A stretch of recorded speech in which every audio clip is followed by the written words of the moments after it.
And the Oscar goes to Mikey Madison.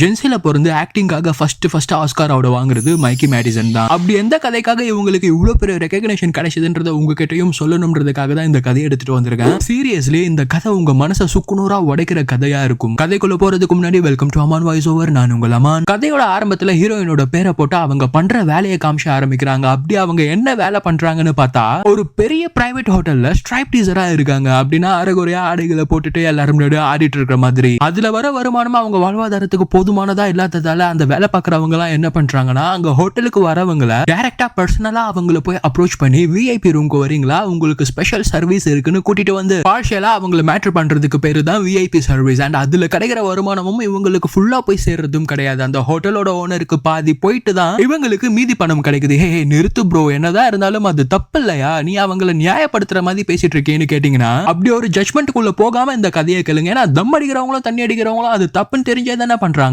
So தப்பு கரெக்ட்ன்ற ஜட்மெண்ட்டுக்குள்ள எல்லாம் போகாம இந்த கதையை பாருங்க. ஏன்னா இங்க நடக்க போற விஷயமே வேற. ஒரு நாள் இந்த மாதிரி வேலை பார்க்குற ஒரு பொண்ணு கிட்ட அந்த ஹோட்டல் ஓனர் வந்து, நீ ஒரு பெரிய பணக்காரன் நம்ம ஹோட்டலுக்கு வந்து ரஷ்ய மொழி தெரிஞ்சவங்களை கண்டிப்பா நான் பார்த்தே ஆகணும்னு டிமாண்ட் பண்றான். நீ தான் ரஷ்ய மொழி கொஞ்சம் ஓரளவு பேசவில்லை, வந்து கொஞ்சம் என்னன்னு பாருன்னு அந்த ஹோட்டல் ஓனர் ஆனின்ற ஒரு எம்ப்ளாயை இந்த ரஷ்யக்காரன் கிட்ட வந்து இன்ட்ரோடியூஸ் பண்ணி வைக்கிறாரு. சரி பெரிய பணக்காரன்றாரு, வயசுல ரொம்ப பெரிய ஆளா இருப்பான்னு பார்த்தா சின்ன பையன் மாதிரி ஒரு 20-21 வயசுல இருக்கிற மாதிரி தான் இருக்கிறான். ஆனிய பாக்குறான். என்னோட பேரு இவான்ட்டு இன்ட்ரோடியூஸ் பண்ணிக்கிட்டு அவனோட ஃப்ரெண்ட்ஸுக்கு எல்லாம் இவங்களை இன்ட்ரோடியூஸ் பண்ணி வச்சு ஏதாச்சும் ரஷ்யன்ல பேசுங்களேன்றான். அதுக்கு ஆனியோ கண்டிப்பா பேசிதான் ஆகணுமா இல்ல பேசாம ஏதாச்சும் பண்ணலாமா அப்படின்னு சொல்லி அந்த பையனை விஐபி சர்வீஸ் ரூமுக்கு கூட்டிட்டு போய் செட்யூஸ் பண்ணிட்டு இருக்காங்க. இதெல்லாம் அங்க சர்வ சாதாரணமா நடக்கிற விஷயம். ஆனி வேற அப்பப்போ அவங்களுக்கு தெரிஞ்ச ரஷ்ய மொழியில பேசுறதால இந்த பையனுக்கு ஆனியை ரொம்ப பிடிச்சிடுது. அதுக்கப்புறம் அவங்க ரெண்டு பேரும் அன்னைக்கு நைட்டு செம்மையா ஜாலியா இருந்து நம்பர் எல்லாம் எக்ஸ்சேஞ்ச் பண்ணிட்டு கிளம்பிடுறாங்க. இங்க ஆனியும் வேலை முடிஞ்சிட்ட பிறகு அவங்களுக்கு தங்குறதுக்கு கூட இடம் இல்லாம நைட் சர்வீஸ் ட்ரெயின்ல அப் அண்ட் டவுன் டிக்கெட் எடுத்துட்டு ட்ரெயின்லயே தூங்கிட்டு இருப்பாங்க. ஆக்சுவலா அவங்க ஃப்ரெண்டோட இடம் ஒண்ணு இருக்கு. ஆனா அடிக்கடி அங்க போய் அவளுக்கு தொந்தரவு கொடுக்க கூடாதுன்றதுக்காக நைட்டு ஃபுல்லா இப்படி ட்ரெயின்லயே டிராவல் பண்ணிட்டு காலையில ரெஃப்ரெஷ் ஆகிறதுக்கு மட்டும் அங்க போய் ரெஃப்ரெஷ் ஆகிட்டு வேலைக்கு போறது தான் ஆனியோட டே டு டே ரொட்டீன். அன்னைக்கு காலையில நேத்து நைட்டு பார்த்தா அந்த ரஷ்யா பையன் அதான் அந்த இவான் ஆனிக்கு மெசேஜ் பண்ணி என்னோட மேன்ஷனுக்கு வேணா நீ வரியா, இன்னைக்கு ஃபுல்லா என் கூட இருக்கிறியான்ட்டு ஒரு மெசேஜ் அனுப்புறான். சரின்ட்டு ஆனியும் அவனை பாக்குறதுக்காக அவனோட இடத்துக்கு வந்தா அவன் ஒரு ஆளு தங்குறதுக்காக ஒரு லக்ஸரி வில்லாவே இருக்கு. அத பாக்குற ஆனியோ என்ன இந்த பையனுக்கு ஒரு 20 வயசு இருக்குமா, 20 வயசுல எப்படி ஒரு லக்ஸரியஸான லைஃப வாழ்ந்துட்டு இருக்கான் பாரு அப்படின்ட்டு அங்கேயே பிளாட் ஆயிடுறாங்க. அப்ப இவான், ஆனி இது உன்னோட வீடு மாதிரி எதுக்கும் கூச்சப்படாத, சரிவா என்னோட ரூமுக்கு போலாம்ட்டு மாடியில அவனோட ரூமுக்கு கூப்பிட்டு வந்தா வேற எதை பத்தியும் பேசாம ஃபர்ஸ்ட் எடுத்தோன்னு மேட்ரு தான். ஆனியும் அவங்க வேலை பார்க்குற இடத்துக்கும் இங்க தனியா பண்றதுக்கும் என்ன வித்தியாசம்ட்டு அந்த பையன் சொல்றதுக்கெல்லாம் மறுபேச்சு இல்லாம அவன் சொல்றது எல்லாத்தையும் அப்படியே பண்றாங்க. மேட்ரு முடிச்சிட்ட பிறகு நார்மலா கான்வர்சேஷன் பண்ணிட்டு இருக்கும்போது, நீ யாரா, ஏது உனக்கு இவ்வளவு பணம், என்ன பண்ற நீ, என்னதான் உன் ப்ரொஃபஷன்னு கேட்டா நான் ஒரு ட்ரக் டீலர்ன்றான். அத கேக்குற ஆனிக்கோ சரியான ஷாக்கு. என்னது ட்ரக் டீலரா, என்ன எதுவும் கேஸ்ல மாட்டி விட்டுறாதடான்னு சொல்ல, பயப்படாத சும்மா விளையாட்டுக்கு சொன்னேன், என்னோட அப்பா ரஷ்யால ஒரு பெரிய பிசினஸ் மேன், நம்ம ஊர்ல இந்த அம்பானி குரூப் இருக்காங்க இல்லையா அந்த மாதிரி அவங்க ரஷ்யால ஒரு பெரிய புள்ளையா. அடுத்த நாள் ஆனி வேலையில அவங்க ஃப்ரெண்டு கிட்ட, அன்னைக்கு நான் ஒரு ரஷ்யா பையன் கூட போனேன்ல, அவன் ரஷ்யால இருக்கிற ஒரு பெரிய பிசினஸ் மேனோட பையனாண்டி, அவங்களோட சொத்து எல்லாம் ஒரே வாரிசான இவனுக்கு தான் போய் சேருமாண்டி, என்ன வாழ்க்கை வாழ்ந்துட்டு இருக்கான் தெரியுமா அவன். என்ன ஒரு நாள் அவனோட இடத்துக்கு கூப்பிட்டான் பாரு, போய் பார்த்து மிரண்டன்றாங்க. என்னோட நம்பர் ஷேர் பண்ணிட்டு வந்திருக்கேன், எப்பப்பெல்லாம் அவனுக்கு தோணுதோ அப்பப்பெல்லாம் என்ன கூப்பிடுறதா சொல்லியிருக்கான். நான் போகும்போது ஏதாச்சும் வாய்ப்பு கிடைச்சா உன்னையும் கூட்டிட்டு வர ட்ரை பண்றேன்னு சொல்றாங்க. அதே மாதிரி அந்த பையன் ஒரு 2-3 நாள் கழிச்சு ஆனிய அன்னைக்கு என்னோட வீட்டுக்கு வந்த மாதிரி இன்னைக்கும் வரியான்னு சொல்லி கூப்பிட்டு அன்னைக்கு ஃபுல்லா ஒரே சரியான கூத்து. இந்த பையனோட டே டு டே ரூட்டீன் என்னன்னு பாத்தீங்கன்னா, காலையில எழுந்தோன்னு பிடிச்ச சாப்பாடு வயிறு நிறைய சாப்பிட்டுட்டு வேர்ல்டுலயே இருக்கிற பெஸ்ட் வீடியோ கேம்ஸ் அவனோட ஃப்ரெண்ட்ஸுங்களோட சேர்ந்து ஆன்லைன்ல சலிக்க விளையாடிட்டு அதுக்கப்புறமா அவனோட உடல் தேவைக்காக ஏதாச்சும் பொண்ணுங்களோட மேட்ரு பண்றதுதான் அவனோட டே டு டே ரூட்டீனே. அன்னைக்கு மேட்ரு எல்லாம் முடிச்சிட்ட பிறகு ஆனி என்ன பண்றாங்கன்னா அவங்களோட ஃப்ரெண்டை பத்தி இவங்க கிட்ட லைட்டா பேச்சு போட ஆரம்பிக்கிறாங்க. சரி நாம மட்டும் சம்பாரிச்சா எப்படி, நம்மளோட ஃப்ரெண்டும் கொஞ்சம் சம்பாதிக்கட்டும்னு நினைச்சு என்னோட ஃப்ரெண்டை உனக்கு இன்ட்ரடியூஸ் பண்ணி வைக்கவான்னு கேட்டா அந்த பையனும், நாளைக்கு நான் என்னோட காலேஜ் காலேஜ் ஃப்ரெண்ட்ஸோட ஒரு பார்ட்டில இருப்பேன், அங்க வேணா நீயும் உன்னோட ஃப்ரெண்டும் வாங்கல அப்படின்னு சொல்ல இவங்களும் அடுத்த நாள் அதே மாதிரி அந்த பார்ட்டிக்கு போனா அவன் இவங்க 2 பேரையும் அவனோட ஃப்ரெண்ட்ஸ் கிட்ட எல்லாம் இன்ட்ரோடியூஸ் பண்ணி வச்சு சரியான பார்ட்டி, செம்ம என்டர்டைன்மெண்ட் தான். இந்த சீன் எல்லாம் பார்க்கும்போது ஆஹா இப்படியும் ஒரு வாழ்க்கை இருக்குதாடான்ட்டு நம்மளே வாயை புழக்கிற மாதிரி பிக்சரைஸ் பண்ணிருப்பாங்க. அப்ப ஆனி இவான் கிட்ட உனக்கு என்ன போர் அடிக்கலையா, இன்னைக்கு வேணா என்னோட ஃப்ரெண்டை ட்ரை பண்றியான்னு கேட்க பதிலுக்கு இவான் உன்னோட ஃப்ரெண்டுக்கு ரஷ்யன் தெரியுமான்னு கேட்க இல்ல எனக்கு மட்டும் தான் ரஷ்ய மொழி தெரியும்ட்டு ஆனி சொல்ல அப்படின்னா உன்னோட ஃப்ரெண்ட என்னோட ஃப்ரெண்ட்ஸ் மத்தவங்க யாரு கூடயாவது அனுப்பிச்சு வச்சுட்டு நீ வா நாம போலாம், எனக்கு நீ தான் வேணும்ட்டு பார்ட்டி முடிஞ்ச கையோட ஆனி அவன் வீட்டுக்கு கூட்டிட்டு போய் அன்னைக்கு நைட்டும் ஒரே கஜா கஜா தான். காலையில விடிஞ்சோன இவான் தூங்கிட்டு இருக்கும் போதே ஆனி எழுந்து கிளம்பிட்டு இருக்காங்க. திடீர்னு இவான் எழுந்து என்ன இவ்வளவு காலையில எங்க கிளம்பிட்டு இருக்கன்னு கேட்டா உனக்கு என்னப்பா காசு பொருளுது உன்கிட்ட, எனக்கு அப்படியா, நான் வேலைக்கு போனாதான் துட்டு, உன் கூடயே டெய்லி இருந்தா நீ எனக்கு 1000 ரூபாய் 2000 ரூபாய் தான் தர, நான் வேலைக்கு போனாதான் எனக்கு நிரந்தரமா மாச சம்பளம்ட்டு ஏதாச்சும் வரும், அதை விட்டுட்டு உன் கூடவே எப்பயும் இருக்க முடியுமான்னு கேட்டா ஏன் முடியாது, என்னோட கேர்ள் ஃப்ரெண்டா இரு, நான் வாரத்துக்கு உனக்கு $15,000 தரேன்றான். 15,000 அமெரிக்கன் டாலர்னா நம்ம ஊரு காசுபடி 13 லட்சம். அதை கேக்குற ஆனியோ ஒரு வாரத்துக்கு 15,000 ரூபாவா, அதை ஏன் விடணும், சரி ஒரு வாரம் ட்ரை பண்ணி பார்க்கலாமேன்ட்டு வேலையில அவங்க பாஸ் கிட்ட எனக்கு ஒரு வாரத்துக்கு லீவ் வேணும்னு கேட்டா என்னமா நீ கவர்மெண்ட் வேலையா பாத்துட்டு இருக்க, ஒரு வாரத்துக்கு லீவ் வேணும்னு வந்து கேட்டுனுங்கிற, உங்களுக்கு எல்லாம் ஒரே ஒரு நாள் தான் எமர்ஜென்சி லீவு தர முடியும், இஷ்டம்னா இரு இல்லைன்னா கிளம்பிட்டே இருன்னு சொல்ல ஆனியோ அட போடா உன் ஒருத்தங்கிட்ட மட்டும் தான் இந்த வேலை இருக்கா, நான் அவன்கிட்ட எவ்வளவு காசு சம்பாதிக்க முடியுமோ அவ்வளவு காசு சம்பாரிச்சுட்டு வேற எங்கேயா வேலைக்கு சேர்ந்துடுறேன்ட்டு வேலையை விட்டுட்டு இவான் கூட வந்துடுறாங்க. எதுக்காக, இவானோட 1 வீக் பெய்டு கேர்ள் ஃப்ரெண்டா இருக்கிறதுக்காக. ஆனி அவங்க வேலையை விட்டு வந்த விஷயத்தெல்லாம் இவங்க கிட்ட சொல்லல, எதுக்கு நம்மளோட பர்சனல்ஸ்லாம் இவங்க கிட்ட சொல்லிட்டு அவங்க கூட கேஷுவலா சேர்ந்து இவங்களும் ஜாலியா என்ஜாய் பண்ணிட்டு இருக்காங்க. ஒரு நாள் அவனோட சீக்ரெட்டான ஒரு ரூம்க்கு கூட்டிட்டு போனா அங்க உலகத்துல இருக்கிற எல்லா டாப் மாடல் லக்ஸூரியஸ் காரும் அவனுக்காக அங்க இருக்கு. இவ்வளவு கார் இருந்து என்ன பிரயோஜனம்னா இங்க அமெரிக்கால டிகிரி பாஸ் பண்ணாதான் இந்த கார்லாம் எனக்கு தருவேன்னு என் அப்பா சொல்லிட்டாருன்றான். ஆனியோ பதில் எதுவும் சொல்லாம அவன் சொல்றதெல்லாம் வாயை பொளந்து கேட்டுட்டு இருக்காங்க. அதுக்கப்புறம் அவங்க போற இடம் ஃபுல்லா ஒரே ரொமான்ஸ் தான். ஒன்னா பீச்சுக்கு போறாங்க, ஒன்னா மசாஜ் சென்டருக்கு போறாங்க, ஒன்னா மேட்ரு பண்றாங்க, ஒரே ஜாலி என்ஜாய்மெண்ட் தான். இப்படியே போயிட்டு இருக்கும்போது ஒரு நாள் இவான் ஆனி இந்த ஊர்ல நான் பார்க்க வேண்டிய எல்லாத்தையும் பார்த்துட்டேன் ஆனி, திரும்ப திரும்ப இங்கே போறதுக்கு எனக்கு செம்மையா போர் அடிக்குது, நாம பக்கத்து ஸ்டேட்டுக்கு ஒரு 2 நாள் டூர் மாதிரி போயிட்டு வரலாம்ட்டு அவனோட பிரைவேட் ஏர்கிராஃப்ட்ல எல்லாரும் பக்கத்து ஸ்டேட்டுக்கு கிளம்பிட்டு இருக்காங்க. அங்க வந்துமே சரியான கூத்து, இவனோட பணக்கார திமிர லோக்கல்ல வேலை பார்க்கறவங்க மேலலாம் அப்பப்போ எரிஞ்சு காட்டிட்டு இருப்பான். ஆனிக்கோ அதெல்லாம் தப்பு, அப்படிலாம் நடந்துக்க கூடாதுன்னு அவன் கிட்ட சொல்லணும்னு தோணும். ஆனா நாம என்ன அவனோட ரியல் கேர்ள் ஃப்ரெண்டா, நம்மளையே அவன் காசு குத்து தான் கேர்ள் ஃப்ரெண்டா வச்சிட்டு இருக்கான், நமக்கு எதுக்கு தேவையில்லாத வம்புன்ட்டு அவங்க அது எல்லாத்தையும் பார்த்தோம் கண்டுக்காத மாதிரி விட்டுருவாங்க. டெய்லியும் வெளியே ஜாலியா என்ஜாய் பண்ணிட்டு வந்தாலுமே நைட்டும் கொஞ்சம் கூட டயர்டா இல்லாம ஒரு என்ஜாய்மெண்ட் தான். அன்னைக்கு வேற ஆனி அவனோட கேர்ள் ஃப்ரெண்டா இருக்கிற கடைசி நாள். சோ அப்போ இவன் பேசிட்டு இருக்கும்போது எனக்கு அமெரிக்காவிலேயே இருந்துடணும்ட்டு ஆசையா இருக்கு, ஆனா என்னோட அப்பா டிகிரி முடிச்சுட்டு ரஷ்யாக்கு வந்து அவரோட பிசினஸ் எல்லாம் பாத்துக்கணும்ன்றாரு, இங்கேயே அப்படியே உன் கூடயே இருந்துட்டு ஏதாச்சும் வழி இருக்கா ஆனின்னு கேட்க அதை கேக்குற ஆனியோ என்ன என் கூடவே இருக்க போறியா, சும்மா விளையாடாத இவான், ஏன்னா வாரம் எனக்கு 15,000 ரூபாய் கொடுத்துட்டு இங்கே இருக்க போறியா என்ன, வேணும்னா இங்க ஏதாச்சும் ஒரு பொண்ணை பார்த்து கல்யாணம் பண்ணிக்கோ, அப்படி கல்யாணம் பண்ணிக்கிட்டீங்கன்னா உனக்கு அமெரிக்காவோட கிரீன் கார்டு சிட்டிசன்ஷிப் கிடைச்சிரும், அதுக்கப்புறம் நீ ரஷ்யாக்கு போகணும்னா போயிட்டு வந்துக்கலாம், அமெரிக்காவிலேயே இருந்துடலான்றாங்க. அதை கேட்டோன்னா இவான் செம்ம ஐடியாடி, நாமளே கல்யாணம் பண்ணிக்கலாம்ன்றான். ஆனியோ நிஜமா தான் சொல்றியா இவான், என்ன உனக்கு அவ்வளவு பிடிச்சிருக்கான்னு கேட்க பின்ன சும்மாவா சொல்லிட்டு இருக்கேன், வா இப்பமே கல்யாணம் பண்ணிக்கலான்ட்டு அன்னைக்கு நைட்டே அந்த ஊர்ல இருக்கிற ஒரு லோக்கல் சர்ச்ல போய் கல்யாணம் பண்ணிக்கிறாங்க. அப்புறம் 2 பேரும் போற வழி ஃபுல்லா ஒரே குஷி தான், நாங்க 2 பேரும் ஹஸ்பண்ட் அண்ட் ஒய்ஃப், இப்பதான் ரீசெண்டா கல்யாணம் போனோம் அப்படின்ட்டு போற வர அவங்க கிட்ட எல்லாம் சொல்லிட்டு இருக்காங்க. கட் பண்ணா திரும்ப அவங்க ஊருக்கு வந்துட்ட பிறகு என்னதான் ஆனி அங்க வேலையை விட்டு வந்தாலுமே அங்க வேலை பார்த்ததாலதான் அவங்களோட ஃபேமிலிய ஒரு 2-3 வருஷத்துக்கு நல்லபடியா பாத்துக்கிட்டதால அந்த பாஸ் கிட்ட வந்து எனக்கு ஒரு நல்ல வாழ்க்கை அமைஞ்சிருக்கு பாஸ், நீங்க அன்னைக்கு இன்ட்ரோடியூஸ் பண்ணி வச்ச பையனையே நான் கட்டிக்கிட்டேன்றாங்க. அந்த பாஸுமே நீ நல்லா இருந்தா எனக்கும் சந்தோஷம் தான்மா, போய் சந்தோஷமா வாழுன்னு சொல்லி அமுச்சு வச்சிடுறாரு. அப்ப கூட வேலை பார்க்குற ஒரு பொண்ணு ஏண்டி காசுக்காக அவங்க கூட எல்லாத்தையும் பண்ணிட்டு ஏதோ நிஜமாலே லவ் பண்ண மாதிரி சீனை போட்டுனுக்கிற, ஒழுங்கா போடின்னு திட்ட ஆனியோ பொறாமையில பொங்காதுடின்ட்டு அவளை கலாய்ச்சிட்டு வந்துடுறாங்க. அதுக்கப்புறம் ஆனி இவானோட இடத்துலயே வந்து தங்க ஆரம்பிச்சிடுறாங்க. இவான் அவனுக்கு தோணுச்சுன்னா எப்பயாச்சும் காலேஜ் போவான், மத்தபடி இவங்க 2 பேரும் தான் ஜாலியா சுத்திட்டு இருக்காங்க. இப்படி ஆனியோட லைஃப் சந்தோஷமா போயிட்டு இருக்க சமயத்துல அந்த ஊர்ல இருக்கிற ஒரு சர்ச் ஃபாதருக்கு ஒரு கால் வருது. எங்க இருந்து கால் வருதுன்னு பாத்தீங்கன்னா ரஷ்யால இருந்து. ஆமா, இவானோட அம்மா தான் அவருக்கு கால் பண்ணி அவன் ஏதோ ப்ராஸ்டியூட்ட கல்யாணம் பண்ணிட்டானாமே, உங்களை நம்பி என்னோட பையனை அங்க படிக்க அனுப்பிச்சா அவன் ப்ராஸ்டியூட்ட கல்யாணம் பண்ற அளவுக்கு நீங்க அவனை கண்டுக்காம விட்டுருக்கீங்களே, இப்போ என்ன பண்ணுவீங்க ஏது பண்ணுவீங்கன்னு எனக்கு தெரியாது, நானும் என்னோட ஹஸ்பண்டும் இங்க இருந்து கிளம்பிட்டோம், இன்னும் 18 மணி நேரத்துல அங்க வந்துருவோம், போவோம். நாங்க வரதுக்குள்ள அந்த ப்ராஸ்டியூட்டை என் பையன் கிட்ட இருந்து பிரிச்சு அவங்களுக்கு நடந்த கல்யாணம் செல்லுபடி ஆகாதுன்ட்டு விவாகரத்து வாங்கி வைக்கிறீங்க, இல்லைன்னா நடக்கிறதே வேறன்னு சொல்லிட்டு காலை வச்சிடுறாங்க. அதை கேக்குற அந்த ஃபாதரோ இவனுக்கு கால் பண்றாரு, ஆனா இவன் கால் எடுக்க மாட்டேன்றான். அவனோட அம்மாவும் கால் பண்றாங்க, அவங்க காலையும் எடுக்க மாட்டேன்றான். இதையெல்லாம் கவனிக்கிற ஆனியோ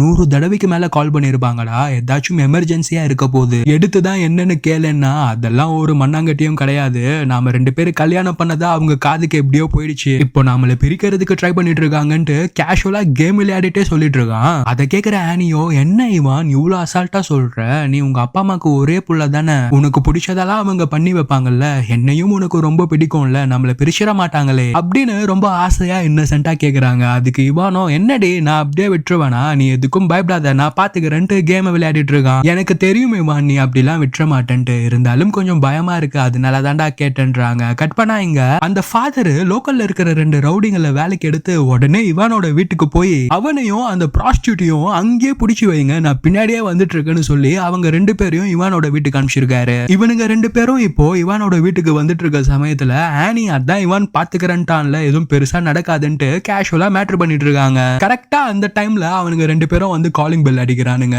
யாரா இந்த நேரத்துல வந்ததுன்ட்டு இவான் கதவை திறக்கிறதுக்கு முன்னாடி போய் பார்த்தா அதுல இருக்க ஒருத்தனை அந்த ஃபாதரோட ஆளுன்ட்டு இவானுக்கு ஏற்கனவே தெரியும். அதனால அவன் கதவை திறக்காமலே பேசிட்டு இருக்கான். எதுக்காக நீ இங்க வந்திருக்க, நான் என்னோட பொண்டாட்டியோட இருக்கேன், எனக்கு பிரைவசி வேணும், எதனாலும் நாங்க ஃபேமிலி மேட்டர் எங்களுக்குள்ள பேசிக்கிறோம், நீ இப்ப வீட்டை விட்டு கிளம்புடான்னு சொல்ல அதையெல்லாம் கேட்காத அவனுங்க கதவை அச்சு வச்சு உள்ள வர பாக்குறானுங்க. இவானோ ஓடி போய் கதவை மூடுறான். ஆனியும் அரகுர ட்ரெஸ்ல இருக்காங்க. என் புருஷன் தான் உங்களை பார்க்க விருப்பம் இல்லைன்றாருல, எதுக்கு நீங்க கதவெல்லாம் உடைச்சு வந்துட்டு இருக்கீங்கன்றாங்க. இவான் ஏதாச்சும் பண்ணு இவான், நான் அரகுறையா இருக்கேன்டா, யாரோ 2 ஆம்பளைங்க உள்ள வரானுங்க, உன்னோட அப்பா அம்மா யாருன்னு அவனுங்க கிட்ட சொல்றான்னு சொன்னா அதுக்குள்ள அவனுங்க கதவை அச்சு தள்ளிட்டு உள்ள வந்துடுறானுங்க. உள்ள வந்ததுல ஒருத்தன் நேரா ஆனி கிட்ட போய் அவங்களை எங்கேயும் போக விடாத மாதிரி தடுத்து நிப்பாட்டிடுறான். இன்னொருத்தன், உங்க 2 பேருக்கும் கல்யாணம் ஆயிடுச்சாமே, கல்யாணம் ஆன சர்டிபிகேட் தான் எனக்கு உடனே வேணும்னு கேக்குறான். ஆனியும் அதெல்லாம் எதுக்கு இவனுங்களுக்கு தராத இவான்னு சொல்ல இவான் ஆனியோட பேச்ச கொஞ்சம் கூட மதிக்காம மேல போய் மேரேஜ் சர்டிபிகேட் எடுத்து அவன் கையில கொடுத்துடுறான். அதை வாங்கின அவனும் அதை போட்டோ எடுத்து அந்த ஃபாதருக்கு அனுப்பிச்சா அந்த ஃபாதர் அதை ஒரு லாயருக்கு அனுப்பிச்சு இந்த சர்டிபிகேட் ஒரிஜினலா இல்ல சும்மாவான்ட்டு பார்க்க சொன்னா அது நிஜமால நடந்த மேரேஜ் சர்டிபிகேட் தான். இப்போ இந்த கல்யாணம் செல்லுபடி ஆகாது, விவாகரத்து வாங்கணும்னா கண்டிப்பா அவங்க 2 பேருமே கோர்ட்டுக்கு வரணும்னு சொல்லிடுறாரு. இங்க ஆனி அவனை கீழே அங்கேயும் இங்கேயும் நகராம பாத்துட்டு இருக்க ரவுடி கிட்ட திரும்பி உட்காடுறானா, ட்ரெஸ் இல்லாம அரைகுறையா இருக்கேன், என்ன ஏன் பாக்குற, திரும்பி உட்காரு. இந்த விஷயம்லாம் இவானோட அப்பா அம்மாக்கு தெரிஞ்சா நீங்க அவளை தான் காலின்னு சொல்ல, அப்ப இவன் மேரேஜ் சர்டிபிகேட் தான் கொடுத்துட்டான்ல, இப்ப 2 பேரும் என்னோட வீட்டை விட்டு வெளியே போங்கடான்னு துரத்த அவனுங்க 2 பேருமே வெளியே போகாம ஃபாதர் இங்க வர வரைக்கும் நாங்க தான் உங்களை பாத்துக்கணும்னு சொல்லி உள்ளேயே இருக்கானுங்க. ஆனிக்கோ இவான் மேல சரியான கோவம், எவன்டா அந்த ஃபாதரு, நீ எதுக்கு பயந்துட்டு இருக்க, அவனுக்கு போனை போட்டு என்னான்ட்டு கேளுன்றாங்க. சரி ஓகேன்ட்டு அந்த ரவுடில ஒருத்தன் ஃபாதருக்கு போனை போட்டு ஸ்பீக்கர்ல வச்சா அந்த ஃபாதர் போனை எடுத்தோன்னு பேசுற வார்த்தையே, அந்த ப்ராஸ்டியூட் பிச்சை தப்பிக்க விட்டுறாதீங்களா, அவ இருந்தா தான் விவாகரத்து வாங்க முடியும்ன்றாரு. அதை கேட்டோன்னா ஆனியால தாங்கிக்கவே முடியல. அவங்களே ஸ்பீக்கர்ல கத்துறாங்க, என்ன யாரா அவன் ப்ராஸ்டியூட்ன்றதுக்கு, நீ என்ன இவன் கம்முன்னு இருக்க, உன் அப்பா அம்மாக்கு கால் பண்ணி சொல்றா, என்ன இவனுங்க அசிங்கமா பேசிட்டு இருக்கானுங்க, நீ கண்டுக்காம அப்படியே நின்னுட்டு இருக்கானா. இவன் அதுக்கும் பதில் சொல்லாம அப்படியே நின்னுட்டு இருக்கான். செம்ம காண்டான ஆனி போன் பக்கத்துல போய் அந்தால இவங்களும் பச்சை பச்சையா திட்டுறாங்க. இப்படி 2 பேரும் மாத்தி மாத்தி அசிங்கமா திட்டிட்டு இருக்கும் போது இவன், ஆனி நீ கம்முன்னு இரு ஆனி, நான் அவர்கிட்ட பேசிக்கிறேன்ட்டு அவன் ஸ்பீக்கர் கிட்ட வந்து, ஏன் ஃபாதர் எங்களை இப்படி பண்றீங்க, எங்களை தனியா இருக்க விடுங்களேன்னு சொல்ல, என்னது தனியா இருக்க விடணுமா, டே பைத்தியக்காரா, நீ பண்ண விஷயம் உன்னோட அப்பா அம்மாக்கு தெரிஞ்சியா, அவங்க இப்ப ஃபிளைட்ல வந்துட்டு இருக்காங்க, இன்னும் 14 மணி நேரத்துல இங்க வந்துருவாங்க, அவங்க வரதுக்கு முன்னாடி உனக்கும் அந்த ப்ராஸ்டியூட்டுக்கும் நடந்த கல்யாணம் செல்லுபடி ஆகாதுன்ட்டு நம்ம கவர்மெண்ட்ல சர்டிபிகேட் வாங்கணும், இல்லனா உன்னோட அப்பா அம்மா என்ன தாழ் செத்துருவாங்க, நான் அங்கதான் வந்துட்டு இருக்கேன், வர வரைக்கும் கம்முன்னு அங்கேயே உக்காண்டுன்றாரு. இதையெல்லாம் கேட்டோன்னே இவானுக்கா சரியான பயம், என்னது என்னோட அப்பா அம்மா இங்க வந்துட்டு இருக்காங்களான்ட்டு ஸ்கூல் பையன் பயப்படுற மாதிரி பயப்படுறான். அத பாக்குற ஆனியோ, என்னடா அந்த ஆளு வார்த்தைக்கு வார்த்தை என்ன அசிங்கமா சொல்லிட்டு இருக்கான், கல்யாணத்தை விவாகரத்து பண்றதா சொல்றான், உன் அப்பா அம்மாக்கு கால் பண்ணி இங்க என்ன நடக்குதுன்னு சொல்லுனா நீ அவங்களுக்கு போன் கூட பண்ண மாட்டேன்ற, என்ன நடக்குது இவான் இங்கன்றாங்க. அப்ப இவான் அங்க சோஃபால இருக்கிற ஒரு கோட் எடுத்து போட்டுக்கிட்டு, இங்க பாரு ஆனி, உனக்கு என்னோட அப்பா அம்மாவை பத்தி தெரியாது, என்ன நம்புறல்ல, அப்படின்னா என் கூட வான்னு சொல்ல, எப்படா வருது, நான் ட்ரெஸ் இல்லாம இருக்கேன், என் ட்ரெஸ் எல்லாம் மேல இருக்கு, அப்படியே வானா எப்படி வரதான் அப்படின்னு ஆனி சொல்லிட்டு இருக்கும் இருக்கும்போது இவான் அங்க இருக்கிற ஒரு ரவுடியை தள்ளி விட்டுட்டு அவன் பாட்டுன ஆனியை விட்டுட்டு வெளியே ஓடி போயிடுறான். அதை பாக்குற ஆனிக்கோ என்ன பண்றதுன்னே புரியல. இவானே போயிட்டானா நாம என்ன பண்றது? ட்ரெஸ் போடாட்டியும் பரவாயில்ல, இவான் பின்னாடியே ஓடி போயிடலான்னு பார்த்தா அவங்கள தடுத்துட்டு இருக்க ஒரு ரவுடி அவங்கள வெளியவும் விட மாட்டேன்றான். ஆனிகா என்ன பண்றதுன்னு ஒண்ணுமே புரியாம எக்ஸ்ட்ரீம் கோவத்துக்கு போய் அந்த ரவுடியை அடிக்க ஆரம்பிக்கிறாங்க. அந்த ரவுடியோ, இங்க பாரு பொண்ணே, நீ பொண்ணுன்றனால நான் உன் மேல கை வைக்காம இருக்கேன், என்கிட்ட அடி வாங்கியே சாவாத, ஒழுங்கு மரியாதையா நீயே உக்காந்துருன்றான். ஆனா ஆனியோ அவனுங்க கிட்ட இருந்து தப்பிச்சு போறதுக்காக என்னென்னலாம் பண்ண முடியுமோ அது எல்லாத்தையும் கத்தி கூச்சல் போட்டு ட்ரை பண்ணி பாக்குறாங்க. ஆனா அவங்கனால ஒண்ணுமே பண்ண முடியல. அப்ப அந்த ரவுடியோ அவங்கள பிடிச்சி கையை கட்டி உட்கார வச்சிடறான். அப்ப இன்னொரு ரவுடியோ, ஹே பொம்பளை எல்லாம் அடிக்கூடாதுரா, அவளை கையை கட்டி அங்கேயே உட்கார சொல்லுன்னு சொன்னா ஆனி கையை கட்டிட்டு பிறகு கூட அங்க இருக்கிற ஒரு கண்ணாடியை வச்சு தப்பிக்கலாம்ட்டு தான் ட்ரை பண்றாங்க.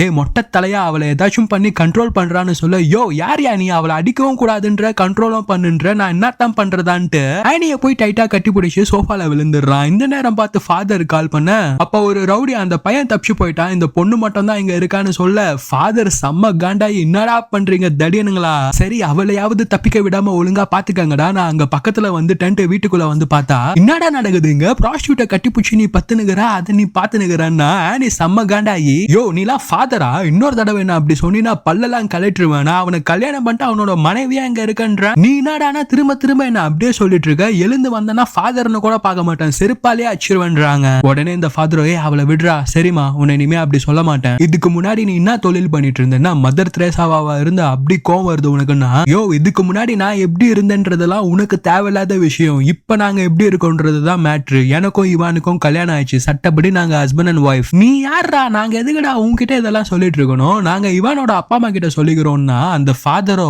அட பைத்தியக்கார பொண்ணு, அவன் அப்பா அம்மா கிட்ட பேச முடியாதுன்றதுக்காக தான் உன்னை இப்படி அம்போன்னு விட்டு போயிருக்கான், நீ இன்னும் அவன் உனக்காக பேசுவான்ட்டு நம்பிட்டு இருக்கியா, ஒழுங்கு மரியாதையா நீ அந்த பையனை ஏமாத்தி கல்யாணம் பண்ணிட்டேன்ட்டு கோர்ட்ல சொல்லிடு, நான் உனக்கு ஒரு 5000 10,000 வாங்கி குத்துறேன், அதுக்கப்புறம் நீ பாட்டுன்னு உன் வேலையை பார்த்துன்னு போ, நாங்க எங்க வேலையை பார்த்துன்னு போயிடுறோம், உன்னை யாரும் தொந்தரவு பண்ண மாட்டாங்கன்றாரு. ஆனியோ, நான் என்னடா அவனை ஏமாத்தி கல்யாணம் பண்ண, நாங்க 2 பேரும் லவ் பண்ணி தான் கல்யாணம் பண்ணோம், இன்ஃபேக்ட் அவன் தான் என்ன கல்யாணம் பண்ணிக்கிறியான்னு கேட்டான், எங்களோட கல்யாணம் முறைப்படி சர்ச்ல தான் நடந்தது, என்னோட வெட்டிங் ரிங்க கூட பாருன்னு காட்டுறாங்க. அதை கேட்டோன ஃபாதர், என்னது வெட்டிங் ரிங்கான்ட்டு பக்கத்துல இருக்கிற ரவுடி கிட்ட, அந்த வெட்டிங் ரிங்க புடுங்கடா, அவங்களுக்கு கல்யாணம் ஆனதுக்கான எந்த ஒரு ஆதாரமும் இருக்கக்கூடாது, உடனே அவ கையில இருந்து அந்த வெட்டிங் ரிங்க புடுங்கடான்றாரு. அப்ப அந்த ரவுடி அந்த ஃபாதர் கிட்ட கொஞ்சம் சாஃப்ட் ஹார்ட்டடா, அவங்க 2 பேரும் மேஜர் தானே, அவங்க கல்யாணத்தை நாம எப்படிலாம் தடுக்க முடியும், எதுனாலும் கோர்ட் முடிவு பண்ணட்டுமேனு சொல்ல ஆனி பயங்கரமா கத்த ஆரம்பிக்கிறாங்க. உடனே இவனுங்க ஒரு துணியை எடுத்து ஆனியோட வாயையும் கையையும் கட்டி போட்டு உட்கார வச்சிடறானுங்க.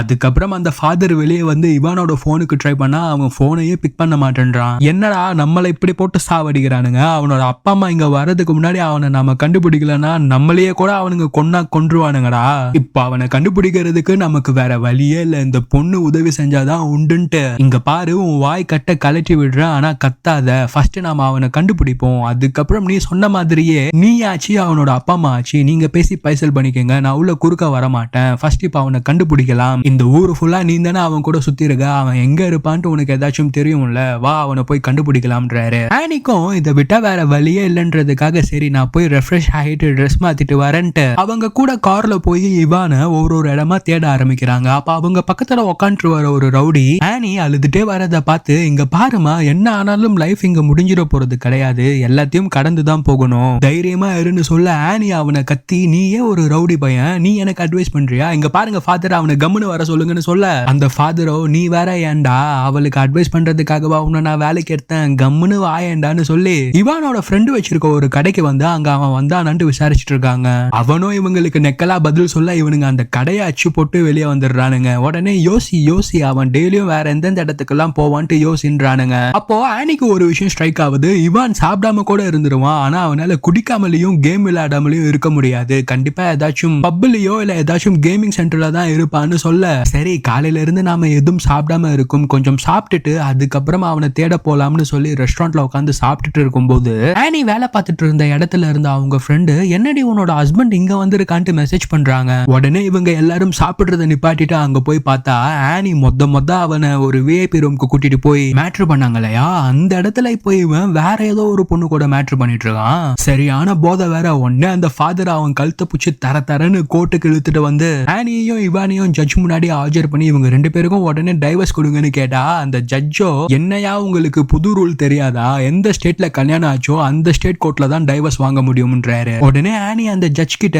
ஐயா எந்த ஸ்டேட்டுக்கு போனாலும் எனக்கு டைவர்ஸ் கொடுக்கலாம் விருப்பமே இல்லையா, இவங்க எல்லாம் என்ன கட்டாயப்படுத்தி ஃபோர்ஸ் பண்ணி கூட்டிட்டு வராங்க ஐயான்னு சொல்ல, ஆனா ஆனி சொல்றது எதுவுமே அந்த ஜட்ஜி காதுல விழாத மாதிரி இவனுங்க கத்தி கூச்சல் போட்டு அவங்கள வெளியே கூட்டிட்டு வந்துடுறானுங்க. அப்ப ஆனி இவான் கிட்ட போய், டேய் நீ போதையில இருக்கடா, நீ போதையில இருக்கும் போதே நமக்கு டைவர்ஸ் வாங்கி தர பாக்குறாங்க, உன் அப்பா அம்மா வேற வந்துட்டு இருக்காங்களா, அவங்க வரதுக்கு முன்னாடி எழுந்துரு இவான், நான் தனியா என்ன பண்றது, உன்னை நம்பி தானே இவான் வந்தேன், இந்த நேரத்துல கூட எப்படி உன்னால குடிக்க முடிஞ்சதுன்றாங்க. கரெக்டா அந்த நேரம் பார்த்து இவானோட அம்மா உள்ள வர ஆனி அவங்களுக்கு கை கொடுத்து இன்ட்ரோடியூஸ் பண்ணலாம்னு பார்த்தா இவானோட அம்மா ஆனிக்கு கை கொடுக்காம, ஒரு ப்ராஸ்டியூட் நீ எனக்கு ஈக்குவலா நின்னு கைய கொடுக்கறியா, எந்த ஸ்டேட்லடா இந்த பிச்சி என் பையனை ஏமாத்தி கல்யாணம் பண்ணா, உடனே பிளைட் அந்த இடத்துக்கு விடுங்கடான்ட்டு ஆனிய எவ்வளவு அசிங்கமா திட்ட முடியுமோ அவ்வளவு அசிங்கமா இங்கிலீஷ் மொழியிலையும் ரஷ்ய மொழியிலையும் திட்டிட்டே எல்லாரும் சீக்கிரமா பிளைட்டுக்கு போங்கடான்ட்டு கூட்டிட்டு போகும்போது ஆனி இவான் கிட்ட, டேய் உனக்கு இப்ப போதை தெளிஞ்சிடுச்சு இல்ல, என்ன நடந்துட்டு இருக்குன்னு உனக்கு புரியுது இல்ல, உன்னை நம்பிதான்டா நான் வந்தேன், ஏதாச்சும் பேசுடானா, ஆனி நீ உன்னோட பழைய ப்ராஸ்டியூட் பிசினஸுக்கே போயிடா ஆனி, நான் அமெரிக்காக்கு படிக்கணும்னு நினைச்சலாம் வரல, ஜாலியா இருக்கணும்ன்றதுக்காக தான் வந்தேன், நாம மேட்டர் பண்ணதெல்லாம் எப்பயுமே நான் மறக்க மாட்டேன், இப்போ நான் என்னோட அப்பா அம்மாவோட ஊருக்கு போயிடுறேன், நீ உன்னோட பழைய தொழிலே பார்த்து கொண்டு போயிடுறான். அவன் சொன்னதை கேட்டோன்னு ஆனிக்கு மனசே உடைஞ்சு போயிடுச்சு. அவங்க ஹனிமூனுக்கு குழந்தை மாதிரி என்ன டிஸ்னிலாண்டுக்கு எல்லாம் கூட்டிட்டு போடான்னு கேட்டிருக்காங்க. ஆனா அவனும் இவங்களை என்ன நினைப்புல பழகிருக்கான்னு பாருங்க. சரி நடந்தது நடந்துடுச்சு, நாம ஏன் இப்ப விவாகரத்து கொடுக்கணும், பணக்காரங்கன்னா பையனை எப்படி வேணாலும் வளர்த்து என்ன வேணாலும் பண்ணுவாங்களா, நான் உங்க குடும்பத்து மேலேயே கேஸ் கொடுக்க போறேன்னு சொல்ல, அப்ப இவானோட அம்மா, இந்த கவர்மெண்டே என் கையில தான் இருக்கு, உன் கூட பிறந்த 3 தங்கச்சிங்களும் உன்னோட அம்மாவும் நீ என் மேல கேஸ் கொடுத்துட்ட பிறகு எப்படி வாழுவாங்கன்ட்டு கொஞ்சம் யோசிச்சு பாருன்ட்டு எமோஷனலா பிளாக்மெயில் பண்ணி பிளைட்டுக்குள்ள வந்து போயும் ஒரு ப்ராஸ்டியூட் கூட போய் படுத்திருக்கிறியாடா, வெக்கமா இல்ல உனக்கு அப்படின்ட்டு இன்னும் ஆனிய எவ்வளவு அசிங்கப்படுத்த முடியுமோ அவ்வளவு அசிங்கப்படுத்தி பேசிதான் வந்துட்டு இருக்காங்க. இங்க அந்த ஸ்டேட்ல ஒரு லாயர் ஆபீஸ்க்கு வந்து டைவர்ஸ் அக்ரிமெண்ட்ல சைன் போடும்போது ஆனி ஒரு முறை இவானை பாக்குறாங்க.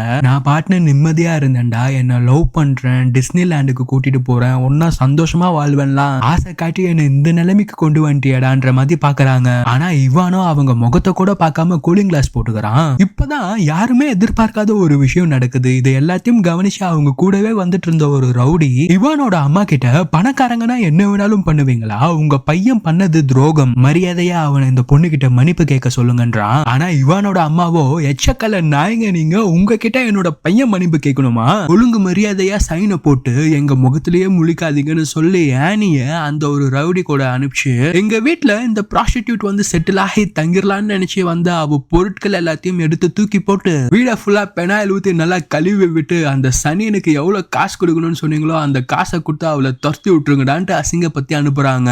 இங்க வீட்டுக்கு வந்தோன்னே ஆனி முத வேலையா குளிக்கிறாங்க. அவங்க லைஃப்ல அப்படி ஒரு பையன் வந்தத, அவனுக்காக இவங்க அவங்க உடம்ப தந்தத எல்லாத்தையும் தலை முழுகணும்ன்ற மாதிரி நினைச்சு குளிச்சுட்டு வந்து உட்காந்து அந்த ரவுடி கிட்ட, நீ எதுக்குடா நல்லவன் மாதிரி எனக்காக அவனை என்கிட்ட மன்னிப்புலாம் கேட்க சொன்ன, நீயே என்ன கட்டி போடுறன்ற சாக்குல அங்கங்க என்ன தப்பா தொட்டவன் தானே, நீ விட்டா என்ன ரேப்பே பண்ணிருப்பலன்றாங்க. அதை கேக்குறவனும் என்ன ரேப்பா, அனோரா நான் அப்படிப்பட்ட ஆள் கிடையாதுமா, ஒரு பொண்ணோட விருப்பம் இல்லாம அவ கூட பேசுறதே தப்புன்னு நினைக்கிறவன், அப்படி நினைக்கும் போது நான் உன்னை தப்பான விதத்துல அடையணும்லாம் நினைச்சிருப்பேனா, நீ எதை பத்தியும் யோசிக்காம கொஞ்ச நேரம் நிம்மதியா தூங்கு அனோரா, காலையில விடிஞ்சோன பேங்க்ல போய் அவங்க உனக்கு தர சொன்ன காசு எடுத்து கொடுத்து உன் இடத்துல போய் உன்னை விட்டுறன்னு சொல்லி சொன்ன மாதிரியே காலையில விடிஞ்சோன பேங்க்ல போய் காசு எடுத்துட்டு அப்புறமா அனோராவோட இடத்துக்கு அவங்கள கூட்டிட்டு வந்து அனுப்புறதுக்கு முன்னாடி இவங்க வெட்டிங் ரிங்னு ஒண்ணு போட்டாங்க இல்லையா, அத கூட அந்த ஃபாதர் கலட்ட சொன்னாரு. அந்த ரிங்கை இப்ப அனோரா கிட்ட கொடுத்து, என்னால அந்த குடும்பத்தை உன்கிட்ட மன்னிப்பு கேட்க வைக்க முடியல, என்னால முடிஞ்சது இதுதான், இந்த புடின்ட்டு அந்த ரிங்க அனோரா கையில கொடுத்து அவங்களோட திங்ஸ் எல்லாம் கார்ல இருந்து எடுத்து வெளியே போய் வச்சிட்டு இருக்கான். இதெல்லாம் பாக்குற அனோராக்கா சரியான ஷாக்கு. அவங்க ரொம்ப ஆசையா ஒரு புது வாழ்க்கை வாழலாம்னு நம்பி போன ஒரு பையன் ஏமாத்திட்டான். ஆனா கெட்டவனு நினைச்ச யாருன்னே தெரியாது இந்த ரவுடி அனோராவோட மனசு புரிஞ்சு எதுக்காக அவங்களுக்கு உதவி செய்யறான்ட்டு ஒண்ணுமே புரியல. அந்த இவானுக்கு நம்ம உடம்ப கொடுத்ததுக்கு இவனுக்கு நம்ம உடம்ப கொடுக்கலாம்ட்டு கார்லயே அவன் கூட கொஞ்சம் இன்டிமேட்டா அவனை சந்தோஷப்படுத்தலாம்ட்டு ட்ரை பண்றாங்க. இந்த சீன்ல அவ்வளவு மீனிங் இருக்கு. இந்த ரவுடி ஆனிய ஏன் அவங்க ஃபுல் பேரான அனோரான்னு கூப்பிடுறான்னு பார்த்தா, அனோராவை அவங்க வீட்டுல மட்டும் தான் அனோரான்னு கூப்பிடுவாங்க. இதை தவிர்த்து வெளியே எல்லாருக்குமே அனோராவை ஆனியா தான் தெரியும், அதாவது ஆனின்ற ஒரு ப்ராஸ்டிடியூட்டா தான் தெரியும். அதனாலதான் அனோராவுமே வெளி இடத்துல எல்லாம் அவங்கள ஆனினே சொல்லிப்பாங்க. கிட்டத்தட்ட 2-3 வருஷமா இந்த தொழில இருந்ததால ஆனியோட தாட் ப்ராசஸ் ஃபுல்லாவே அப்படிதான் இருக்கு. காசு கொடுத்தா நாம அவனுங்களுக்கு அவங்களுக்கு சுகத்தை கொடுத்துடலாம். அந்த மாதிரி காசு இருந்தா இந்த லைஃப்ல என்ன வேணாலும் பண்ணிடலாம்னு நினைச்சிட்டு இருந்த அனோராக்கு அப்பதான் லைஃப்னா என்னன்னே புரிய வருது. ஏன்னா இந்த ரவுடி நமக்காக இறக்கப்பட்டு இவ்வளவு பண்ணிருக்கானே, அவனுக்காக நாம ஏதாச்சும் பண்ணணுமேன்ட்டு அவங்க உடம்பையே கொடுக்க நினைக்கும் போது அந்த ரவுடி அனோராவை தடுத்து அவங்கள கட்டி பிடிச்சி முத்தம் தான் கொடுக்க ட்ரை பண்றான். அப்ப அனோரா அவனை கட்டி பிடிச்சி கதறி அழ ஆரம்பிக்கிறாங்க. அப்படியே படத்தையும் முடிக்கிறாங்க. என்ன மீனிங்லனா அப்போதான் அனோராக்கு லைஃப்னா என்னன்னே புரிய வருது. உண்மையான அன்பையும் பாசத்தையும் காசாலேயோ இல்ல பொருட்களாலேயோ அடைஞ்சிட முடியாது. அது ஒரு அழகான உணர்வு, எந்த ஒரு எதிர்பார்ப்பும் இல்லாம அப்படி ஒருத்தவங்களுக்கு நம்ம மேல வர உணர்வு தான் அன்புன்ட்டு இந்த ரவுடி மூலியமா தெரிஞ்சுக்கிறாங்க. அது மட்டும் இல்லாம இந்த கதை இன்டைரக்டா இன்னொரு விஷயம் என்ன சொல்லுதுன்னு பார்த்தா, இந்த மாடர்ன் செஞ்சுரியில லவ்னு சொல்லி கல்யாணம் பண்ணி வாழ்ந்துட்டு இருக்கவங்கலாம் இல்ல கல்யாணம் பண்ணி லவ்னு சொல்லி வாழ்ந்துட்டு இருக்கவங்கலாம் உண்மையான லவ் எதுன்னே தெரியாம ஒரு கிவ் அண்ட் டேக் பாலிசில தான் லைஃபை ஓட்டிட்டு இருக்காங்க. அதாவது பதிலுக்கு பதில். அவன் எனக்காக இது பண்ணா அதனால நான் அவனுக்கு திரும்ப அது பண்றேன், இவ எனக்காக இது பண்ணா அதனால அவளுக்காக நான் திரும்ப இது பண்றேன் அப்படின்னு இந்த மாதிரி பதிலுக்கு பதில் பண்ற செயலை உண்மையான அன்புன்னு நினைச்சு வாழ்ந்துட்டு இருக்காங்க. ஆனா உண்மையான அன்புன்றது இது கிடையாது. பதிலுக்கு நமக்கு என்ன கிடைக்கும் அப்படின்ட்டு எந்த ஒரு எதிர்பார்ப்பும் இல்லாம ஒருத்தவங்க மேல வைக்கிற உணர்வு தான் உண்மையான அன்பு. அப்படி ஒருத்தவங்க நம்ம லைஃப்ல நமக்காக கிடைக்க மாட்டாங்களான்ட்டு நீங்க ஏங்குறதுக்கு முன்னாடி நீங்க முதல்ல அப்படி இருங்கன்றதான் இந்த கதை நமக்கு சொல்ல வருது. இத பத்தி நீங்க என்ன நினைக்கிறீங்க கைஸ்? கமெண்ட்ஸ்ல ஷேர் பண்ணுங்க. அண்ட் சீரியஸா அனோரா deserves an Oscar and she got it. அடுத்த வீடியோல இன்னொரு கதையில பார்ப்போம். அது வரைக்கும் டேக் கேர் கைஸ்.